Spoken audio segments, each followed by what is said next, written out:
80 nach Christus. Das Kolosseum hält den Atem an.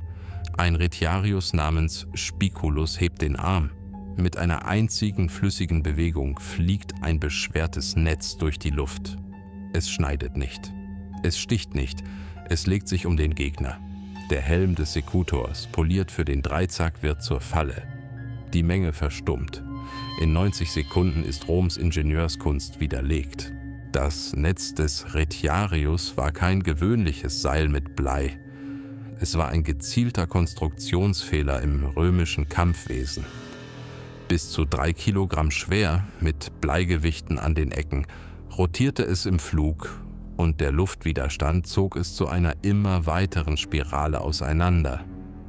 Römische Ingenieure hatten jahrhundertelang Schwerter, Schilde und Rüstungen perfektioniert.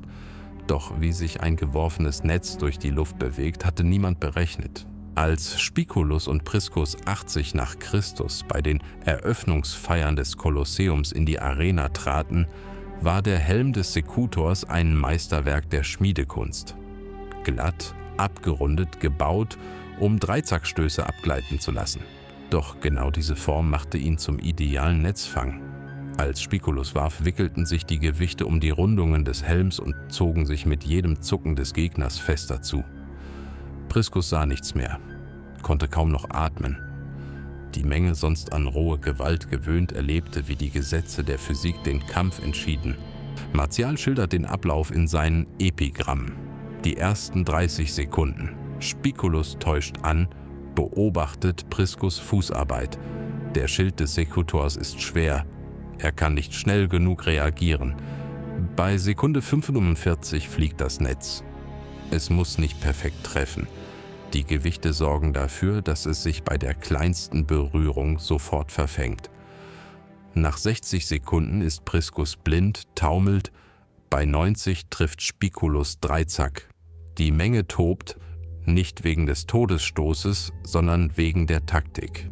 Der Helm des Sekutors war gegen eine einzige Bedrohung konstruiert, den Dreizack.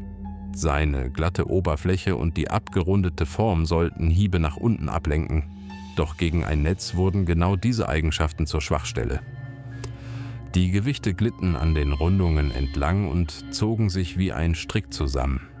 Römische Waffenschmiede hatten nie über Aerodynamik nachgedacht. Sie hatten einen Helm gebaut, der einen Schwertkampf überstand, aber keine Physikstunde. Für die Römer war der Gladiatorenkampf ein Test der Körperkraft. Doch Spiculus siegte mit Köpfchen. Sein Netz bezwang Priscus nicht. Es überlistete ihn. Martials Bericht deutet das Duell als Wendepunkt, den Moment, in dem Rom erkannte, dass seine Technik Grenzen hatte. Die Reaktion der Menge war nicht nur Begeisterung, es war ein Unbehagen. Sie hatten gerade erlebt, wie die Technologie ihres Imperiums von einer Waffe gedemütigt wurde, die sie als primitiv abgetan hatten. Auf Spiculus' Grabstein, CL6 170, steht der Retiarius, der den Stolz des Sekutors brach.